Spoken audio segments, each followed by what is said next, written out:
Halaman yang ke-26 adalah daripada surah Al-Baqarah ayat 170 hingga ayat 176.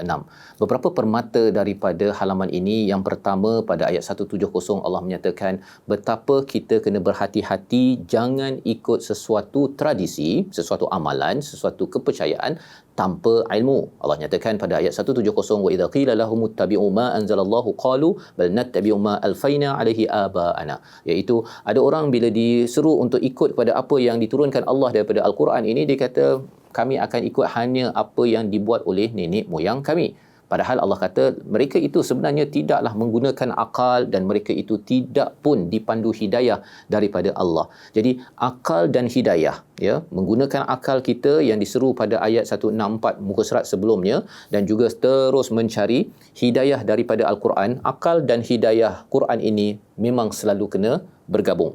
Ia perlu dicari sepanjang masa. Nombor satu. Nombor dua, dalam muka surat ini Allah nyatakan pada ayat 172 dan ayat 173 bercakap tentang makanan yang halal. Ya ayyuhallazina amanu kulu min thayyibati ma razaqnahum washkuru lillah. Ya, makanlah makanan yang halal dan bersyukurlah pada Allah. Nak menunjukkan apa? Salah satu tanda bersyukur, kita cakap alhamdulillah. Tetapi satu lagi tanda syukur ialah kita makan makanan yang halal. Mungkin bagi setengah orang, oh saya dah biasa makanan-makanan yang halal, tetapi itu sebenarnya perlu disyukuri. Kerana apa? Ada tempat nak cari makanan ayam yang disembelih, makanan yang diletakkan bahan-bahan yang boleh makan, tidak semudah yang disangka. Jadi kita kena sedar bahawa perkara itu patut menyebabkan in kuntum iyyahu ta'budun, makin lagi kita menghambakan diri beribadah kepada Allah, pasal kita tak payah susah-susah nak mencari makanan yang halal. Nombor dua.